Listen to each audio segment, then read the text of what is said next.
नमस्कार, मैं हूं सत्यपाल और आप देख रहे हैं CWB हिंदी न्यूज। शक संवत 1948 विक्रम संवत 2083 आज आषाढ़ मास के शुक्ल पक्ष की द्वितीय तिथि और दिन गुरुवार है। तदनुसार अंग्रेजी तारीख 16 जुलाई सन 2026 आज द्वितीय तिथि सुबह 8:53 तक रहेगी। उसके बाद तृतीय तिथि प्रारंभ हो जाएगी।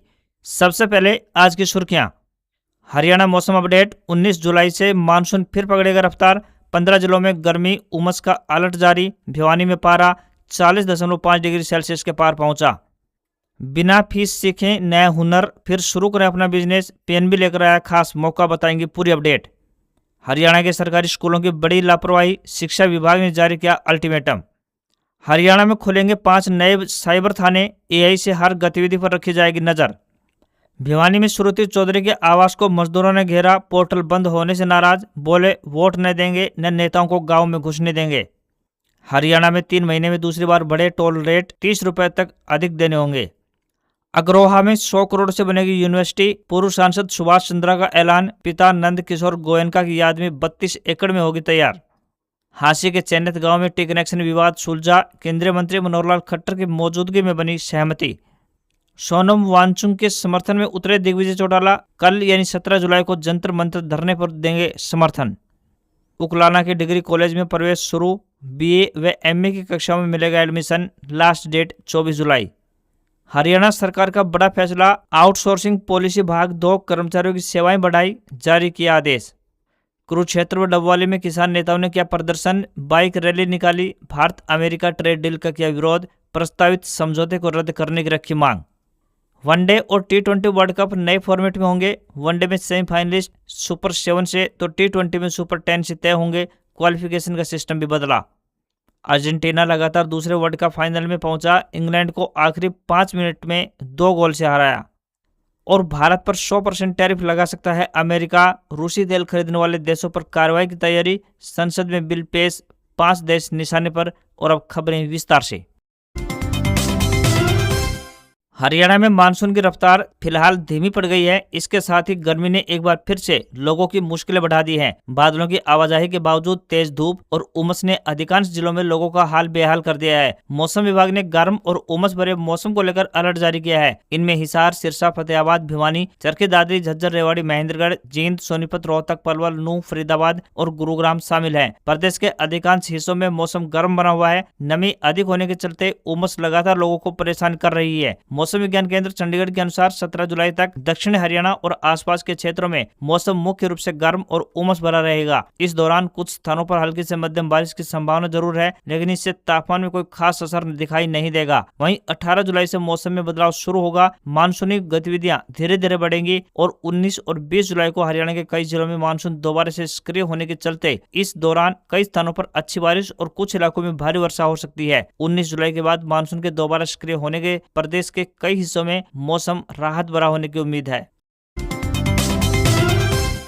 हरियाणा का जींद जिला कल यानी 17 जुलाई को एक महत्वपूर्ण आयोजन का गवाह बनेगा। प्रधानमंत्री श्री नरेंद्र मोदी जींद से देश की पहली 10 बोगियों वाली हाइड्रोजन ट्रेन को सोनीपत के लिए हरी झंडी दिखाएंगे। इस अवसर पर वे प्रदेश को अरबों रुपए की विकास परियोजनाओं की सौगात भी देंगे। यह जानकारी कैबिनेट मंत्री कृष्ण बेदी ने जिला मुख्यालय पर रेल स्थल का निरीक्षण करने के बाद मीडिया को दी। कैबिनेट मंत्री कृष्ण बेदी ने बताया कि प्रधानमंत्री के आगमन को लेकर जींद सहित पूरे हरियाणा में उत्साह है। उन्होंने कहा कि यह रैली 2 मुख्य कारणों से महत्वपूर्ण है। पहला, हाइड्रोजन ट्रेन की शुरुआत और दूसरा, देश की पहली इको रैली यानी कि ग्रीन रैली का आयोजन। प्रधानमंत्री सुबह 10 बजे मंच पर पहुंचेंगे। इससे पहले वे रेलवे स्टेशन जाकर हाइड्रोजन ट्रेन को रवाना करेंगे और फिर रैली स्थल से जनता को संबोधित करेंगे। उन्होंने बताया कि सरकार और प्रशासन का उद्देश्य है कि रैली में आने वाले वाहन डीजल और पेट्रोल मुक्त यानी इलेक्ट्रिक और CNG हों। इसका लक्ष्य पर्यावरण संरक्षण का एक बड़ा संदेश पूरे देश में प्रसारित करना है।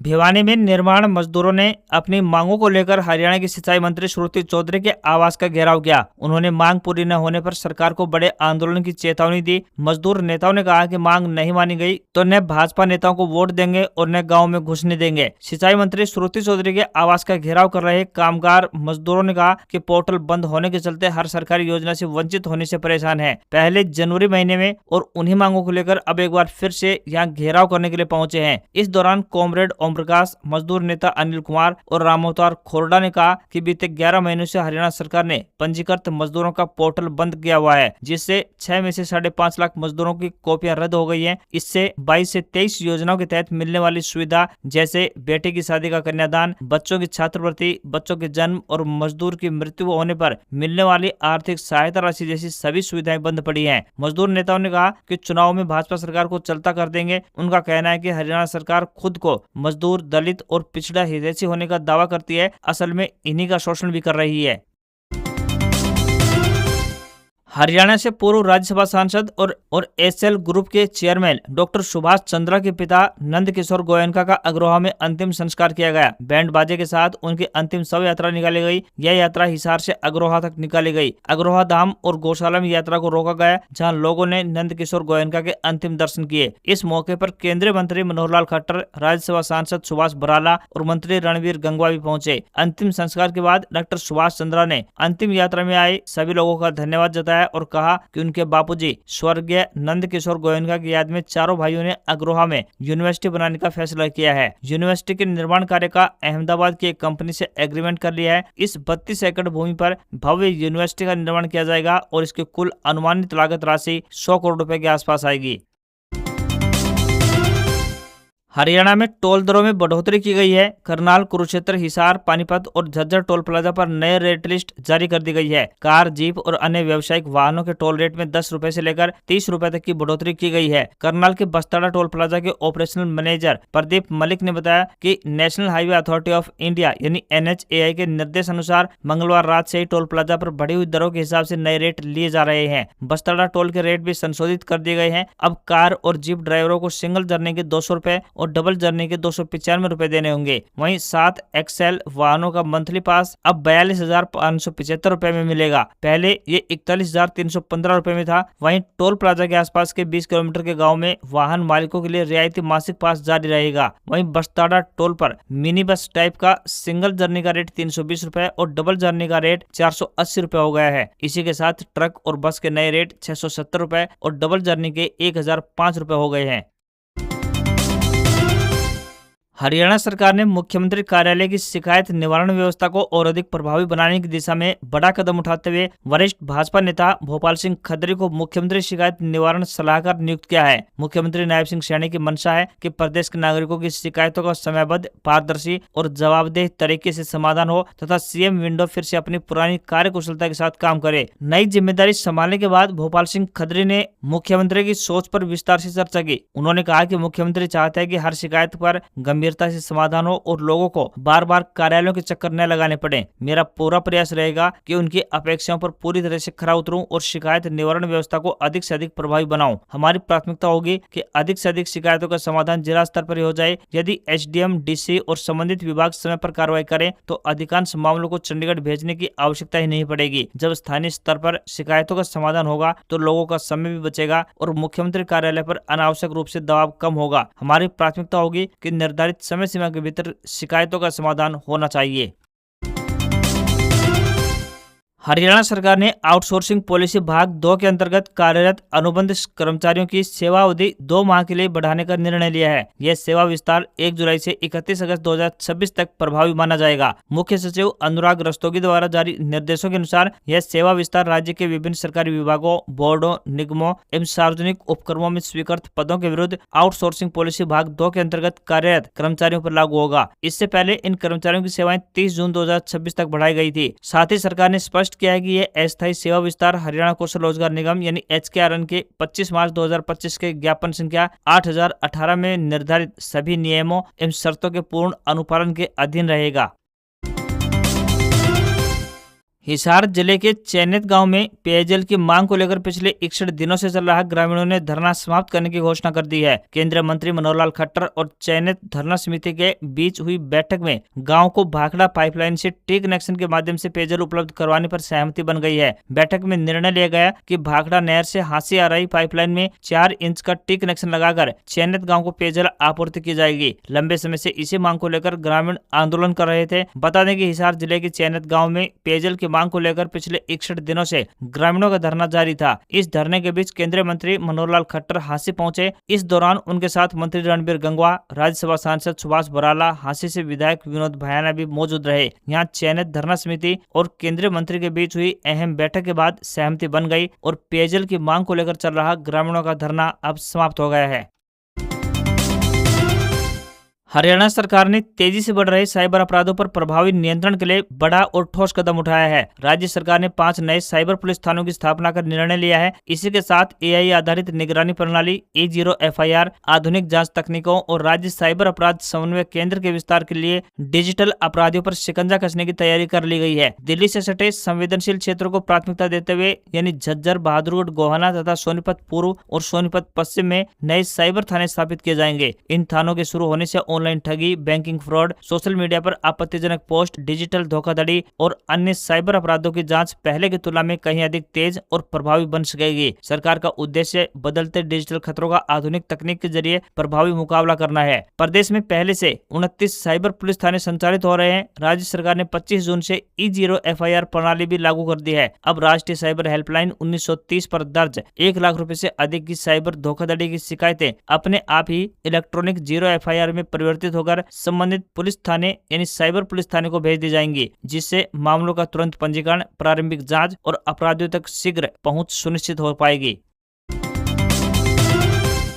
हरियाणा के सरकारी हाई और वरिष्ठ माध्यमिक स्कूलों में उपलब्ध खेल सुविधाओं का डिजिटल रिकॉर्ड तैयार करने की प्रक्रिया अभी पूरी तरह प्रभावी नहीं बन पाई है। शिक्षा विभाग की समीक्षा में सामने आया है कि प्रदेश के 393 सरकारी स्कूलों ने अब तक स्पोर्ट्स इंफ्रास्ट्रक्चर पोर्टल पर अपनी जानकारी अपलोड नहीं की है। इनमें 151 सरकारी हाई स्कूल और 242 वरिष्ठ माध्यमिक स्कूल शामिल है। विभाग ने अब सभी जिला शिक्षा अधिकारियों यानी DEO को 20 जुलाई तक यह प्रक्रिया हर हाल में पूरी कराने के निर्देश जारी कर दिए हैं। सबसे अधिक लापरवाही हिसार जिले में सामने आई है, जहां 105 स्कूलों का डेटा अभी तक पोर्टल पर अपलोड नहीं हो पाया है। इसके बाद चरखी दादरी में 91 और भिवानी में 69 स्कूलों की जानकारी लंबित पड़ी है। जिन स्कूलों ने पहले ही अपनी जानकारी पोर्टल पर अपलोड कर दी है, उन्हें भी एक बार फिर से लॉगिन करके सभी विवरणों की जांच करनी होगी। यदि किसी प्रकार की त्रुटि या फिर जानकारी अधूरी है तो उसे निर्धारित समय सीमा के भीतर अपडेट करना होगा। इस डेटा के आधार पर भविष्य में खेल सुविधाओं के विकास और संसाधनों के बेहतर वितरण की योजना तैयार की जाएगी। बेरोजगार युवाओं और महिलाओं को स्वरोजगार से जोड़ने के उद्देश्य से नसीबपुर स्थित पंजाब नेशनल बैंक यानी PNB के ग्रामीण स्वरोजगार प्रशिक्षण संस्थान में इस सप्ताह 3 नए मुफ्त प्रशिक्षण कार्यक्रम शुरू किए जा रहे हैं। इनमें beauty parlour management, dairy farming और जूट बैग निर्माण की ट्रेनिंग दी जाएगी। संस्थान ने इच्छुक अभ्यर्थियों से जल्द रजिस्ट्रेशन कराने की अपील की है। इनमें 18 से 50 साल की आयु के बेरोजगार पुरुष और महिलाएं हिस्सा ले सकती हैं। प्रशिक्षण का उद्देश्य युवाओं को रोजगार की बजाय स्वरोजगार के लिए तैयार करना है, ताकि वे अपना खुद का व्यवसाय शुरू कर आत्मनिर्भर बन पाएं। रजिस्ट्रेशन के लिए अभ्यर्थियों को आधार कार्ड, राशन कार्ड और परिवार पहचान पत्र यानी PPP की फोटोकॉपी के साथ 4 पासपोर्ट साइज की फोटो जमा करने होंगे। इच्छुक उम्मीदवार किसी भी कार्य दिवस में धरसू रोड स्थित संस्थान के कार्यालय पहुंचकर अपना पंजीकरण करवा सकते हैं। प्रशिक्षण के दौरान प्रतिभागियों को सभी सुविधाएं निःशुल्क यानी फ्री उपलब्ध करवाई जाएंगी। इसमें ट्रेनिंग, भोजन, प्रशिक्षण सामग्री और स्टेशनरी शामिल है। संस्थान ने बताया कि कुल सीटों में से 70% सीटें BPL राशन कार्ड धारकों के लिए आरक्षित रखी गई है। प्रवेश पहले आओ पहले पाओ के आधार पर दिया जाएगा। प्रशिक्षण के दौरान ही प्रतिभागियों के स्वरोजगार से जुड़े लोन आवेदन संबंधित बैंकों को भेजे जाएंगे, ताकि प्रशिक्षण पूरा होने के बाद व्यवसाय शुरू करने में आसानी हो सके। Motilal Nehru school of sports राई सोनीपत हरियाणा द्वारा नियमित आधार पर लिपिक एवं स्टेनोटाइपिस्ट के पदों पर भर्ती हेतु आवेदन आमंत्रित किए गए हैं। Motilal Nehru school of sports राई द्वारा विज्ञापन संख्या 04/2026 के अंतर्गत भर्ती निकाली गई है। इच्छुक उम्मीदवार निर्धारित तिथि के भीतर ऑनलाइन माध्यम से आवेदन कर सकते हैं। आवेदन करने की अंतिम तिथि 4 अगस्त है। शैक्षणिक योग्यता एवं पात्रता मानदंड की विस्तृत जानकारी हेतु आधिकारिक वेबसाइट पर आप विजिट कर सकते हैं। आधिकारिक वेबसाइट की बात करें तो www.mnssrai.com पर जाएं। उम्मीदवारों से विनम्र निवेदन है कि भर्ती के लिए आवेदन करने से पहले आधिकारिक विज्ञापन जरूर चेक कर लें। 2027 का वनडे वर्ल्ड कप और 2028 का T20 वर्ल्ड कप अब नए फॉर्मेट में होगा। वनडे वर्ल्ड कप में 14 टीमों के साथ नया 3 स्टेज फॉर्मेट लागू होगा, जिसमें सेमीफाइनलिस्ट सुपर 7 राउंड से चुने जाएंगे। अब तक यह सुपर 6 से चुने जाते थे। वहीं T20 वर्ल्ड कप में सुपर 8 की जगह अब सुपर 10 स्टेज खेला जाएगा। सेमीफाइनल में पहुंचने के लिए अब 2 नए एलिमिनेटर मुकाबले भी जोड़े गए हैं। आईसीसी ने बुधवार को नए फॉर्मेट में बदलाव को मंजूरी प्रदान कर दी है। इसके अलावा 2028 T20 वर्ल्ड कप के लिए नया क्वालिफिकेशन स्ट्रक्चर भी बनाया गया है। इसका ऐलान एडिनबर्ग में हुई आईसीसी की सालाना बैठक के बाद लिया गया। वनडे वर्ल्ड कप में 14 टीमें खेलेंगी, लेकिन फॉर्मेट को 3 स्टेज में बदल दिया गया है। नए वनडे वर्ल्ड कप फॉर्मेट में भारत और पाकिस्तान के बीच की बात करें तो अधिकतम 3 मुकाबले हो सकते हैं। वहीं आईसीसी ने 15 जुलाई को वनडे रैंकिंग जारी की। इसमें भारतीय ऑलराउंडर अक्षर पटेल 3 स्थान की छलांग लगाकर 9वें स्थान पर पहुंच गए हैं, तो वहीं शुभमन गिल दूसरे स्थान पर बरकरार हैं और नंबर 1 बल्लेबाज बनने से सिर्फ 11 रेटिंग अंक दूर हैं। वहीं इंग्लैंड के खिलाफ पहले वनडे में सस्ते में आउट होने के बावजूद रोहित शर्मा और विराट कोहली टॉप 5 बल्लेबाजों में बने हुए हैं।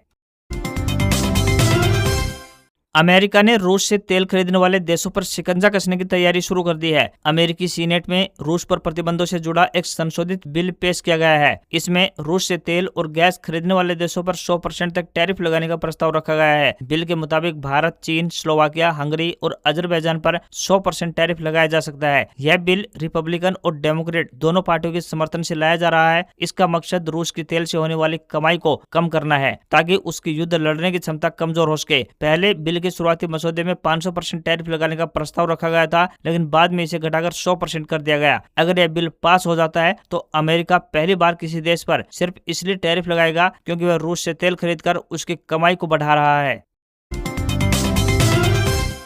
भारतीय शेयर बाजार में बढ़त देखने को मिली। सेंसेक्स 130 अंक चढ़कर 77,185 के लेवल पर बंद हुआ, तो निफ्टी में भी 26 अंक की तेजी रही और 24,079 पर बंद हुआ। एनर्जी और सीमेंट से जुड़े शेयर्स में अधिक खरीदारी देखने को मिली। वहीं मेटल और आईटी शेयर्स में ज्यादा बिकवाली रही। कच्चे तेल की कीमत भी 1% चढ़कर दोबारा से $85 के आसपास पहुंच गई है। अमेरिकी राष्ट्रपति डोनाल्ड ट्रंप ने हाल ही में कहा था कि ईरान के साथ हुआ समझौता अब खत्म हो चुका है। इसके बाद से कच्चे तेल के दामों में ये बढ़ोतरी देखी जा रही है। वहीं India Boolean and jewellers association के मुताबिक 10 ग्राम 24 कैरेट सोने का रेट 26 रुपए बढ़कर 1,42,000 रुपए पर पहुंच गया है, तो वहीं 1 किलोग्राम चांदी 264 रुपए घटकर 2,20,000 रुपए पर पहुंच गई है। इसके अलावा $1 का रेट 96 रुपए 50 पैसे के स्तर पर बंद हुआ। आज खबरों में बस इतना ही। देखते रहिए आपका अपना हरियाणा का सबसे बेहतरीन news channel CWB Hindi news. नमस्कार। इसी आशा के साथ आपका दिन शुभ रहे।